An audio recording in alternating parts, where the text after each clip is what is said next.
आपका session sir का बड़ा इम्पोर्टेंट सेशन है, तो मैं चाहूंगा कि सर का एक एक शब्द आज आपके कैरियर के लिए बहुत बड़ी बात हो सकती है। तो हम और हमारे जितने भी आपस में बैठे उनको डिस्टर्बेंस न हो, इसके लिए हम चाहेंगे हम अपने मोबाइल को काइंडली स्विच ऑफ मोड या एयरप्लेन मोड में डाल दें। मैं सर से 2 मिनट टाइम लूंगा इसके लिए। प्लीज हम अपने मोबाइल को स्विच ऑफ मोड या एयरप्लेन मोड में डाल दें। माता की जैसे शुरू करेंगे, सब मिलके बोलते हैं भारत माता की जय, भारत माता की जय। क्या बात है, वेरी गुड। यही भारत माता की जय पूरी दुनिया बोलती रहे और पूरी दुनिया के अंदर भारत माता की जय जयकार की गूंज सुनाई दे। और इसी चाहत के साथ इसका काम मैंने तब किया क्योंकि पूरे देश की जितनी कंपनियां जिनको मैं प्रोडक्ट बना के दे रहा हूं, चाहे वो बैद्यनाथ हो, चाहे डाबर हो या और लीफोर्ड हो, अपोलो हो, जो भी कंपनियां हैं, सभी की डिमांड 50 से 100 गुना बढ़ गई थी। जिस कंपनी को हम लोग महीने के 10 ट्रक देते थे, एक ट्रक में 10,000 किलो माल आता है, तो जिसको 10 ट्रक देते थे वो कह रहा था कि मुझे रोज के 5 ट्रक दे दीजिए, रोज के 10 ट्रक दे दीजिए। इसी तरीके से वृत्तिका रोटेक के जो डिस्ट्रीब्यूटर ये 24 देशों में जो फैले हुए हैं, इनका भी सबका कहना था कि तुरंत का तुरंत माल भेजो। जनरली हम शिप से भेजा करते थे, यानी कि पानी के जहाज से हम प्रोडक्ट भेजा करते थे।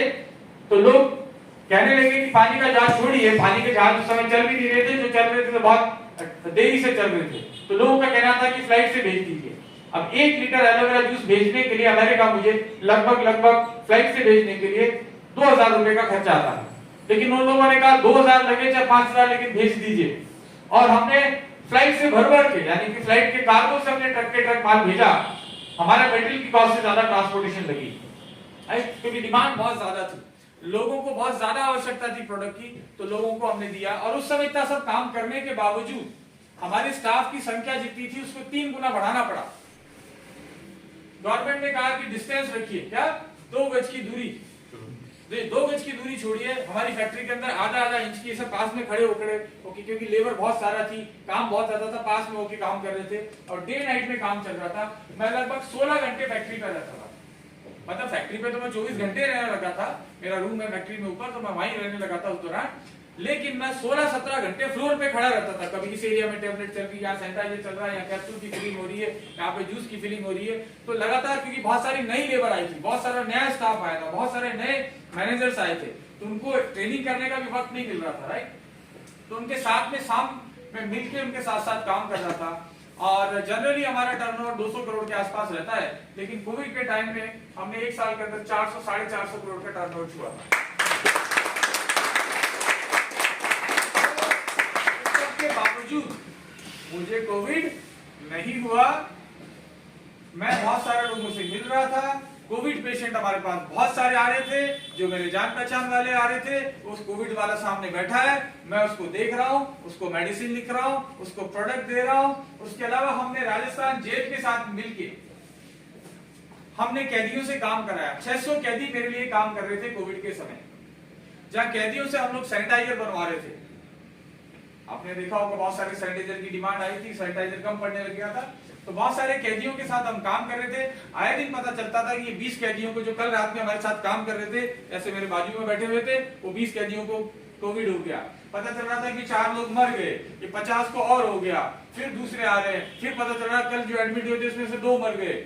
ऐसी सब कंडीशन के बावजूद हम आराम से काम कर रहे थे, क्योंकि हमको भरोसा था हमारी इम्यूनिटी जिंदाबाद।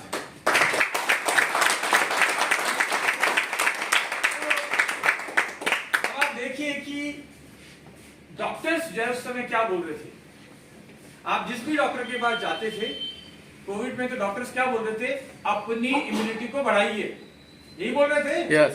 भारत सरकार यही बोल रही थी, सारे टेलीविजन मीडिया सब यही बोल रहा था कि प्रिवेंशन इज बेटर देन अपना इम्यूनिटी बढ़ाइए।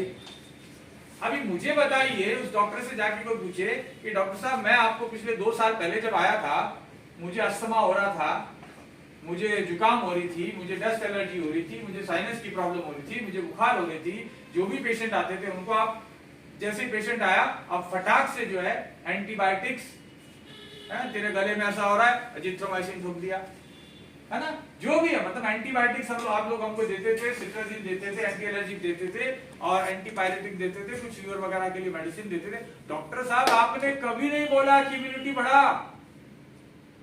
डॉक्टर साहब का गला पकड़ने पकड़ने का दिल कर रहा था उस पेशेंट का कि डॉक्टर साहब मैं आपको पिछले 5 साल से जानता हूं, जब भी आपके पास आया आपने मुझे मेडिसिन के अलावा कुछ नहीं दिया, और अब आप कह रहे हो कि मरने लगे तब कह रहे इम्यूनिटी बढ़ाओ। तो इम्यूनिटी बढ़ाने में तो सुना है 4-5 महीने लगते हैं, तो मैं क्या अगले जन्म में बढ़ा के आऊंगा, क्योंकि तब तक तो मर जाऊंगा।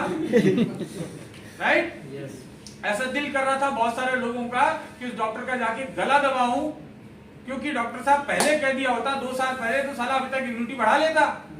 लेकिन कोरोना तो मेरे घर में आ गया, मेरी बीवी को हो गया, अब कोरोना मेरे को आएगा, जब मेरे गले तक आ गया तब कह रहे इम्यूनिटी बढ़ा, तो अब तो अगले जन्म में बढ़ेगी। राइट? ऊपर जाके खाऊंगा गिलोय वगैरह। तो आज स्थिति ये हो रही है, डॉक्टर्स आपको कई सालों से बोल रहे हैं, जैसे ही डॉक्टर के पास जाते हो, डॉक्टर के पास जाते ही आपको तुरंत दवाइयां लिख दी जाती है, आपकी शक्ल भी ठीक से नहीं देखते, आपके ज्यादा लक्षण भी नहीं पूछते, क्योंकि बाहर ओपीडी में लाइन लगी हुई है। आप जैसे ही डॉक्टर के पास जाते हैं, डॉक्टर तुरंत आपको मेडिसिन प्रिस्क्राइब कर देते हैं, यही होता है ना? यस। और आप जो है तुरंत मेडिकल स्टोर पे जाते हो, मेडिसिन लेते हो, आ जाते हो। 15 दिन के बाद फिर से जाते हो कि डॉक्टर साहब कुछ फायदा नहीं हुआ। अच्छा तो ठीक है डॉक्टर साहब, फिर एक जो है आपको प्रिस्क्रिप्शन चेंज कर देंगे। फिर आप 15 दिन बाद जाते हो, डॉक्टर साहब कुछ फायदा नहीं हुआ। अच्छा ठीक है, फिर इस बार आपको 10,000 के टेस्ट लिख देंगे। फिर आप टेस्ट कराने जाओगे, फिर रिपोर्ट लेके आओगे, फिर वापस से मेडिसिन लिख देंगे। फिर 15 दिन बाद आओगे, कुछ फायदा नहीं हुआ, फिर आपको मोटे मोटे 10-15 टेस्ट लिखेंगे। उसके बाद आप आओगे नहीं शिकायत करने की, मालूम साला हर बार जाता हूँ ये बिल 4 गुना कर देता है। आप फिर जो है डॉक्टर के पास जाते जाते तंग आ जाते हो, तब आप आयुर्वेदिक वैद्य की याद आती है, तब आप डॉक्टर नेचर वेलनेस के एसोसिएट्स या हमारे वेलनेस एक्सपर्ट्स की याद आती है। और हमारे पास आते हो तो 4 महीने, 6 महीने, 2 साल, 5 साल, 10 साल तक जहर खा खा के अपने लीवर, किडनी, डाइजेस्टिव सिस्टम सारे ऑर्गन्स को फेल करवा के जहर भर भर के हमारे पास आते हो। और जब हम आपको कुछ प्रोडक्ट देते हैं तब आप पूछते हो कितने दिन में ठीक हो जाएगा, साइड इफेक्ट तो नहीं है। अब मैं आपको बताऊं, मेरा दिल करता है कि मेरे पास AK-47 अगर हो तो सारी दाब दूं। अरे बेवकूफ आदमी, पिछले 2 साल से तू जहर खा रहा है एलोपैथी का, तेरी 3 पीढ़ियां जहर खा खा के मर गई, तू अपने बच्चों को जहर खिला रहा है, तू मेरे को पूछ रहा है कि साइड इफेक्ट है क्या? तू जब बीड़ी पीता है, तू जब सिगरेट पीता है, तब तू गुटखा खाता है, जब तू दारू पीता है, यहाँ तो बहने फिर भी पीते हैं, मुझे पता चला है। सही बात। इसके अलावा जब तू समोसा खाता है, जब तू कचौरी खाता है, तब मिलावट वाला आटा खाता है, मिलावट वाला तेल खाता है, मिलावट वाला साबुन लगाता है, मिलावट वाला टूथपेस्ट करता है, तू नहीं पूछता कि साइड इफेक्ट है क्या? अब पूछते कोई साइड इफेक्ट? नो। आप सुबह सुबह चाय पीते टाइम डॉक्टर से बोल करके पूछते हो कि डॉक्टर साहब चाय कितने कप पी लूं? आप फोन करके पूछते हो डॉक्टर साहब आज के दिन में 2 बीड़ियां पी ली, 3 पी लूं क्या? दिन में प्रतिदिन कितनी बीड़ी अलाउड है? ऐसा पूछते हो कोई? तब साला मनमर्जी का करते हैं। आपको बता दूं कि आप सारे लोग आज सुबह सुबह जहर खा के आए हैं। जो जो लोग जहर खा के आए हाथ खड़ा करें। मेरा भी हाथ खड़ा है, मैं भी खा के आऊं भाई। चाय पिया आपने आज? यस। कुछ खाना खाया, रोटी सब्जी कुछ भी, चावल कुछ भी, इडली डोसा रसम कुछ भी, सत्तू, इस सारी चीजों में जहर था। कुछ लोगों ने हाथ नहीं खड़ा किया, वो क्या ऊपर से आए? मतलब हिमालय में रहते थे क्या लोग? संजीवनी बूटी नहीं खाया नहीं। अच्छा ये इन्होंने जवाब दिया खाया नहीं। अच्छा किसी ने सुबह से सांस ली कि नहीं अभी तक? अभी तक ले हवा में जहर खाया ना? तो हाथ खड़ा कर सकते हैं सारे लोग, क्योंकि बिना जहर वाला एक भी व्यक्ति मुझे मिला नहीं अभी तक, और मिल जाएगा तो मैं सीधा दंडवत प्रणाम कर दूंगा, क्योंकि वो भगवान विष्णु का अवतार होगा। फिर वो सीधा उधर से आ रहे होंगे ना, बाकी तो सब लोग ले रहे हैं। हमारे शरीर को 3 तरीके से पोषण मिलता है। देखिए आज का जो सेशन है मैं एक जनरलाइज वे में ले रहा हूं, ये समझ के कि मैं आया हूं। देखिए मेरी कोशिश रहती है कि मैं अगर जिससे भी मिलता हूं, क्योंकि मैं वहां से जयपुर से चल के यहाँ आया हूं, तो डेफिनेटली मैं चाहता हूं कि कुछ ना कुछ उपयोगी काम मैं करके जाऊं। मैं पटना घूमने नहीं आया, मैं इतनी बार पटना आ गया, लेकिन मैंने सिर्फ लेमन ट्री और ये 2-3 होटल के अलावा, एयरपोर्ट के अलावा कुछ नहीं देखा है। सिर्फ लोगों को देखा है, होटल को देखा है, एयरपोर्ट को देखा है। मुझे आजू बाजू क्या हो रहा है, यहाँ कौन सी होटल है, मतलब क्या क्या घूमने की चीजें, मुझे कुछ नहीं मालूम, क्योंकि मेरा पर्पस है जिंदगी के अंदर सिर्फ मेरा काम करना है। और काम करना, प्रोडक्टिव काम करना है। मैं आया हूं तो कुछ ना कुछ आपको देना चाहता हूं, क्योंकि मैं अगर इतनी ही देर फैक्ट्री में रहता हूं तो लगभग 30 से 40 रुपया शाम तक लाख रुपया छाप देता हूं मैं, क्योंकि 4 नए फॉर्मुलेशन बनाता हूं, एक फॉर्मुलेशन के 12 लाख रुपए लेता हूं, किसी को फॉर्मूला बेचता हूं तो बना के। तो दिन में 4 फॉर्मुलेशन बनाने की मेरी कैपेसिटी है। मैं 4 फॉर्मुलेशन किसी न किसी कंपनी को बेच देता हूं। रशिया की कुछ कंपनी को मैंने फॉर्मुलेशन दिया है, मैंने 12 करोड़ का एग्रीमेंट किया, जिसके अंदर मेरे को टोटल 27 फॉर्मूले देने हैं, समझ रहे हो? तो वो मैं छोड़ के आज आपके साथ बैठा हूं, तो कुछ ना कुछ मैं वैल्यू क्रिएट करना चाहता हूं, ताकि आपके जीवन में कुछ वैल्यू हो और आज के 5 साल, 10 साल, 15 साल तक आज की सेमिनार का प्रभाव आपके ऊपर रहे और कुछ ना कुछ जिंदगी में आपका बदलाव आए।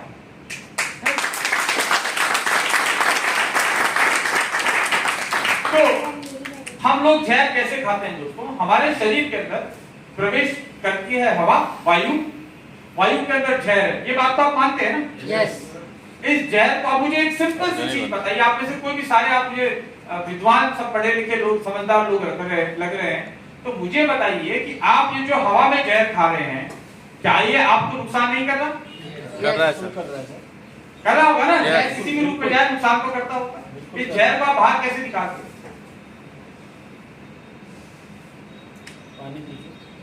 पानी पी के? भाई साहब की बात चाहेंगे। अच्छा, पानी में जहर है कि नहीं है? ये सोच रहे हैं जहर से जहर को मालूम। तो पानी में जहर है, हवा में जहर है, भोजन में जहर है, बात को मानते? हम कीटनाशक हमारे खेतों में डालते हैं, हम बहुत सारे व्हीकल जो हम लोग गाड़ियां, नई नई गाड़ियां खरीदते जा रहे हैं, इनका प्रदूषण है वो अपने फसलों पे भी जा रहा है, हवा में भी जा रहा है। छोटे छोटे जो हमारी चिड़िया हैं, पक्षी हैं, हमारे मधुमक्खियां हैं, ये सब भी मर रहे हैं। तो प्रकृति का संतुलन खराब हो रहा है। क्या हम लोगों को भगवान ने इस प्रकृति को असंतुलित करने के लिए पैदा किया? नहीं। क्या हमको भगवान ने ये कह के भेजा था कि बेटा जा जहर खा और जहर खिला? तो हम क्या कर रहे हैं? जहर खा रहे हैं, जहर खिला रहे हैं। किसान खेत में कुछ डाल रहा है, जहर डाल रहा है और खुद भी जहर खा रहा है, उसको कोई और खिला रहा है। तो ये पूरा चक्र चल रहा है। हम इस चक्र को तोड़ने में काम करना चाहते हैं, क्योंकि ऐसा ही चलता रहा तो आज भारत की स्थिति जो है ये है कि भारत में, ध्यान से सुनिएगा, आपके घरों में भी ऐसे कांड हो रहे होंगे और नहीं हुए तो अब होंगे।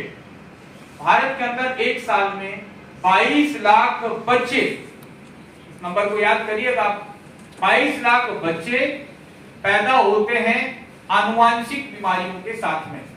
आनुवांशिक बीमारियां यानी कि बच्चा पैदा हुआ और 10 दिन के बाद पता चला कि बच्चे के फेफड़े में छेद है, मतलब हार्ट में छेद है, बच्चे को कैंसर है, बच्चे की किडनी खराब है, बच्चे का लीवर खराब है, बच्चे का ब्रेन खराब है, यानी कि बच्चा जो है वो अपने पैरों पे 6 महीने, 8 महीने, साल, 2 साल, 3 साल, 4 साल के बाद भी नहीं चल पा रहा है।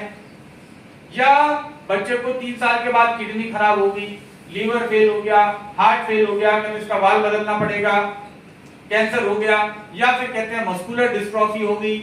बच्चे की उम्र जो है 25 साल हो गई है बड़ा होते होते, लेकिन दिमाग 2 साल का ही है, 6 महीने का ही है, 3 साल का ही है। ऐसे 22 लाख बच्चे भारत के अंदर प्रति वर्ष पैदा हो रहे हैं। ये 22 लाख आपके घरों में भी पैदा हो सकते हैं, आपकी जो संतानों की संतानें ऐसी पैदा हो सकती है। क्या आप चाहेंगे ऐसा? नहीं। अब भारत के ज्यादातर लोग शुतुरमुर्ग की तरह आंखें बंद करके बैठे हैं कि मेरे तो नहीं हुआ, वो फलाना जी, रामलाल जी, श्यामलाल जी, हरिलाल जी जो भी है, उनके बच्चे को कैंसर हो गया। अरे बाप रे बाप रे, अरे हमको तो नहीं हुआ प्रभु, बहुत बहुत धन्यवाद। प्रभु कहेगा भैया तेरा नंबर भी आएगा। देखिए इस बात को आप समझिए कि नंबर किसी का भी आ सकता है, क्योंकि जहर हम खा रहे हैं। अब हमको करना क्या पड़ेगा कि पहले तो इस जहर का इस्तेमाल कम हो, ये हमें इसकी जड़ पे प्रहार करना पड़ेगा। जहर का इस्तेमाल कम हो इसके लिए प्रयास करने पड़ेंगे। सारी दुनिया की सरकारें, सारी दुनिया की एजेंसीज इसके ऊपर सोच रही है, जैसे प्रदूषण कम करने के लिए बैटरी ऑपरेटेड व्हीकल्स पे काम कर रही है, सोलर एनर्जी पे काम कर रही है, हाइड्रोजन से चलने वाली गाड़ियों पे काम कर रही है, बहुत सारे प्रयास कर रहे हैं। लेकिन ये प्रयास सिर्फ सरकार के नहीं होने चाहिए, हमारे भी होने चाहिए। जैसे हमारे देश की सरकार ने बहुत अच्छा काम किया, नीम कोटेड यूरिया शुरू किया कि भाई हम जो यूरिया है उसके अंदर 5%, 10%, 15%, 20% ऐसे हर साल थोड़ा थोड़ा नीम बढ़ाते जाएंगे और उसमें 60-70% हम लोग नीम मिला देंगे, तो यूरिया के साथ नीम जा रहा है, क्योंकि लोगों को जहर खाने की आदत है ना। जैसे हम कहते हैं भाई डायबिटीज की अंग्रेजी दवाई ले रहे हो तो दवाई अभी लेते रहो, हमारी वाली भी चालू कर दो, नीम कोटेड यूरिया के साथ में नीम, और धीरे धीरे हम यूरिया की मात्रा को कम करेंगे, नीम को बढ़ाएंगे और धीरे धीरे नीम ही खिलाएंगे, यूरिया को हटा देंगे। ऐसा गवर्नमेंट ऑफ इंडिया करने जा रही है। अच्छा कर रही ना सरकार, मैं सरकार को भी धन्यवाद देता हूँ। हर संस्था, क्योंकि हमारी जमीन को वो जहर खाने की आदत पड़ी हुई है, सीधा ही पूरा यूरिया हटा देंगे तो हमारी जमीन हाहाकार मचा देगी। भैया मैं कुछ नहीं पैदा करूंगी, मेरे को तो यूरिया चाहिए, क्योंकि जिसको रोज गुटखा खाने की आदत पड़ गई, जिसको रोज दारू पीने की आदत पड़ गई, वो एक दिन में छोड़ने वाला नहीं। ये गुटखा या दारू या ड्रग्स या स्मैक, गांजा, चरस उसी की तरह अंग्रेजी दवाई है जो आप खा रहे हैं, तो उसका नशा इजीली छूटेगा नहीं। इसी तरीके से हमारे जमीन को भी जहर खाने की आदत पड़ चुकी है, क्योंकि जमीन को हमने बर्बाद किया है। कैसे बर्बाद किया? जैसे हल्दी की फसल साल में एक लेनी चाहिए थी या 2 साल में एक फसल लेनी चाहिए थी, हम चाहे हल्दी कम खा लेते। कई लोग कहते हैं कि प्रोडक्शन कम हो जाएगा, उत्पादन कम हो जाएगा जी। अरे भाई हल्दी तुम जो है 5 ग्राम खा रहे हो, उसकी जगह अच्छी हल्दी 1 ही ग्राम खा लो, क्योंकि जो तुम हल्दी खा रहे हो आज, हमारे देश के लोग जो हल्दी खा रहे हैं, उस हल्दी के अंदर कुर्कुमिन की जो मात्रा है वो तकरीबन 0.1% होती है, 0.1%, 0.2%, ज्यादा से ज्यादा 0.3%। जो हल्दी आप मसाले में खाते आ रहे हो जिस दिन से पैदा हुए तब से लेकर आज तक। अब आज का विज्ञान आयुर्वेद ये कहता है कि 5% से नीचे की अगर कुर्कुमिन वाली हल्दी खा रहे हो, उस हल्दी का खाना कोई उपयोग में नहीं है, उसका कोई फायदा नहीं मिल रहा है। तो हल्दी के इतने सारे गुण हमारे आयुर्वेद ने बताए, हमारे वेदों ने बताए। हम जब से पैदा हो रहे हैं तब से हल्दी खा रहे हैं। हम जब पैदा होते हैं तो हमारी अम्बिलिकल कोर्ड, जो हमारी नाल होती है, उसको काटा जाता है, तो गांव के अंदर जो है वो दाई माँ उसके ऊपर हल्दी लगा देती है ताकि सेप्टिक ना हो। हमारी माँ जो है हल्दी खाती है, हम जो पेट में रहते हैं तब से हल्दी खा रहे हैं। हमारी शादी होती है तो हमारे ऊपर हल्दी लगाई जाती है। क्यों लगाई जाती है, कोई बता सकता है? शादियों के अंदर हल्दी की रस्म होती है ना, हिंदू और मुसलमानों के भी होती है। क्यों होती है बताइए? नहीं पता। तो समय पे त्वचा में निखार, चेहरा पे निखार है जी, 2 दिन में चेहरा में निखार लाना है। शादी हो रही तभी निखार लाना है, इससे पहले नहीं लाना। और शादी होगी इसके बाद कोई फर्क नहीं पड़ता, और फिर खा खा के वैसे हो जाएंगे। खैर, हल्दी का उपयोग इसलिए किया जाता है हमारे वेदों के अनुसार। हम बहुत ही वैज्ञानिक संस्कृति का हिस्सा, हमको गर्व होना चाहिए कि हम ऐसे वैज्ञानिक माता पिता, हमारे पुरखे, हमारे पूर्वज ऐसे वैज्ञानिक थे, और हम उनकी संतान होंगे। वो क्या सोच रहे होंगे कि साले बेवकूफ, तुमको इसलिए पैदा किया था। एनीहाउ, हमारी शादियों के अंदर बहुत सारे मेहमान आते हैं, पहले भी आते थे, अब आजकल तो कम आने लग गए। पहले ढेर के ढेर आते थे, 2 दिन 3 दिन शेव भी वहीं बनाएंगे, नहाएंगे भी। कई लोग तो कई महीनों से नहाते नहीं थे, वहां जाके बोला फ्री में शेव बनाऊंगा, फ्री में प्रेस कराऊंगा, कटिंग भी वहां करवाऊंगा, पॉलिश भी वहां कराऊंगा, सब है ना। ऐसे होता था पहले, 3 दिन के लिए बारात रुक रही है। एनीहाउ, तो बहुत सारे जो लोग आते हैं शादी के फंक्शन में अटेंड करने के लिए, उनमें बहुत सारे लोगों को संक्रमण होता है। बहुत सारे लोगों को हो सकता है तपेदिक यानी कि टीबी की बीमारी होगी, किसी को और छुआछूत की बीमारी होगी। पहले की बीमारियां ज्यादा होती थी, तो दूल्हे को सब आके विश करते हैं, यानी कि सब उसको शुभकामनाएं देते हैं, हाथ मिलाते हैं, गले लगते हैं। कोई मामा, फूफा, जीजा, बुआ। अब बुआ के पता चल रहा है कि साहब टीबी हो रही है, बोला मुबारक हो, आज छी जुकाम हो रही हो, दूल्हा बीमार हो गया, दूल्हा जो है फेरे नहीं ले पा रहा है, शादी में नहीं जा पा रहा है, राइट। उसको इसलिए जो है संक्रमण से बचाने के लिए सबसे पहले हल्दी का उपयोग, ताकि दूल्हा और दुल्हन दोनों को सभी प्रकार के संक्रमणों से, क्योंकि वो एंटी बैक्टीरियल, एंटी माइक्रोबियल यानी कि सूक्ष्म जीवाणुओं, कीटाणुओं, विषाणुओं को से बचाने वाला है हल्दी, वो उसका करना है। और डेफिनेटली हमारे निखार आए, हमारी त्वचा अच्छी हो, उसके लिए भी इस्तेमाल किया जाता है। अगर कोई मर जाता है तो एक बैठक होती है, मुझे नहीं मालूम यहाँ का, राजस्थान में और नॉर्थ इंडिया में बहुत सारी जगह को होती है, यानी कि लोग, बहुत सारे लोग मिलने जाते हैं, उन जो भी आत्मा होती है, पुण्य आत्मा, उनका तस्वीर लगा दिया जाता है, कुछ भजन वगैरह करते हैं, सारे लोग बैठते हैं। ऐसे हमारे यहाँ पे होता है, 1500 जिसका जितने मिलने वाले लोग हैं, सारे लोग आते हैं, और उसके बाद में सबको एक एक तुलसी का पत्ता दिया जाता है। उस बैठक से वापस जब जाते हैं तो सबको तुलसी का पत्ता दिया जाता है, कंपल्सरी, मतलब एक विधान ही है कि बिना तुलसी का पत्ता खाए कोई वहां से वापस जाता नहीं है। क्यों किया जाता होगा ये? इसलिए किया जाता है अगेन, क्योंकि जिस घर में किसी की मृत्यु हुई है, मृत्यु हो सकता है किसी बीमारी की वजह से हो, कोई संक्रमण की वजह से हो, तो उस घर के व्यक्तियों से जब सारे लोग उनके आसपास बैठते हैं तो उनको संक्रमण होने के चांसेस रहते हैं। हवा से कीटाणु जो है विषाणु उड़ के जा सकता है सांसों के थ्रू, तो हमारा रेस्पिरेटरी ट्रैक्ट, हमारा जो श्वसन तंत्र है वो संक्रमित हो सकता है। और तुलसी का पत्ता हमारे जब मुंह में चबाते हैं, जैसे ही मुंह में जाता है हमारे पूरे ब्लड में जाता है और संक्रमण से हमको बचाता है, इसलिए वो तुलसी का पत्ता खिलाने का विधान है। भगवान कृष्ण को आज तक सिर्फ तुलसी डला हुआ भोजन ही दिया जाता है। उनको पानी भी जो पिलाया जाता है भगवान कृष्ण को, अगर आपने किसी मंदिर में देखा हो तो वहां जो लोटा रखा रहता है पीतल का, तांबे का या जो भी है चांदी का, उसके अंदर तुलसी के पत्ते डले रहते हैं। उसको चरणामृत बोलते हैं, देखा आपने कभी? उसके अंदर तुलसी के पत्ते डले रहते हैं। क्यों डले रहते हैं? क्योंकि भगवान कृष्ण को उनकी माता यशोदा का आदेश था अपने सर पे हाथ डलवा के, ये इसकी पूरी रिसर्च मैं बताऊंगा, कि कभी भी तुम भोजन और पानी बिना तुलसी के ग्रहण नहीं करोगे। ये भगवान को आदेश था उनकी मां का। ये आदेश क्यों था? क्योंकि भगवान कृष्ण को बहुत सारे लोग मारना चाहते थे, जहर खिलाना चाहते थे।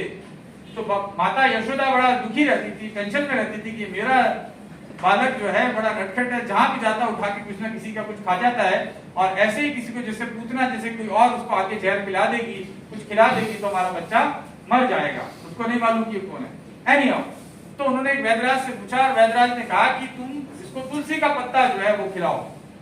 तो तुलसी का पत्ता जो है वो खाने से इसको कोई भी जो है जहर का असर नहीं होगा। हमारे जगन्नाथपुरी के अंदर इस तरीके से तुलसी डाल के भोग लगाया जाता है। इसको एक अंग्रेज ने देखा, उसने देखा कि यहाँ पे हर चीज में तुलसी डाली हुई है। उसने पूछा कि तुलसी क्यों डाली हुई है, तो वहां के महंत ने ये सारी कथा बताई, पूरा डिटेल में बताया उसको। और वो वैज्ञानिक था व्यक्ति, उसने जाके उसने कहा यार बड़े बेवकूफ लोग हैं, ऐसे कैसे तुलसी डालने से बोला जो है जहर का असर कम हो जाता है। तो उन्होंने जो है 10,000 चूहों के ऊपर लगातार 11 साल रिसर्च करी। अलग अलग प्रकार के पॉइजन, जैसे चूहा है, चूहे के अंदर तुलसी डाल दिया गया, उसके ब्लड के अंदर इंसर्ट कर दिया गया, और उसको बाद अलग अलग मात्रा के अंदर उसको पेस्टिसाइड, फर्टिलाइजर, हैवी मेटल्स, जहर अलग अलग प्रकार के विष चूहों को दिए गए। लेकिन जिन लोगों को पहले जो है तुलसी खिलाया गया था, किसी को 5 दिन से खिलाया जा रहा है तो उसके ऊपर असर हुआ लेकिन ज्यादा नहीं हुआ। जिनको 6 महीने से उसको तुलसी खिलाया जा रहा है उसके असर बिल्कुल कम हुआ, उनको ट्यूमर नहीं हुए। और जो चूहे जो है साल भर से खा रहे थे उनको बिल्कुल असर नहीं हुआ, उनको कोई फर्क नहीं पड़ा जैसे कोई जहर भी गया हो। और जिनके अंदर तुलसी अंदर नहीं डाली गई थी, जिनको सीधा जहर डाला गया, उनके कैंसर के जगह जगह ट्यूमर निकल गए और वो मर गए। इसको यूनिवर्सिटी ऑफ कैलिफोर्निया ने तुलसी के ऊपर पूरा रिसर्च करके इसको पब्लिश किया है। तो देखिए कितने वैज्ञानिक हम लोग, कब भगवान कृष्ण पैदा हुए होंगे, कब ये लिखा हुआ होगा, कितने हजारों साल पुरानी जो संस्कृति है, इतना वैज्ञानिक, उनको तो वायरस के बारे में, बैक्टीरिया के बारे में, हैवी मेटल्स के बारे में, ये सब टॉक्सिक एलिमेंट्स के बारे में मालूम था। हम उनकी संतानें होके और हम इतना बेवकूफी भरा काम करते हैं कि हमको तुलसी खाने बोले तो नहीं खाएंगे। हम रजनीगंधा तुलसी जरूर खाते हैं। वो कहता है कि कौन, सलमान खान और कौन सा शाहरुख खान और जुबा केसरी अजय देवगन, बोला मैं भी खाता हूं। कौन कहता है? अक्षय कुमार। तो हमारे देश में क्या हो रहा है कि हम लोगों को एक्चुअल में भ्रमित किया जा रहा है। अब मैं बात करता हूं और आगे चलते हुए, आप सब लोग सुबह सुबह एक जहर खा के आए हैं, बहुत सारे जहर तो आपने खाए हैं, सबको मालूम।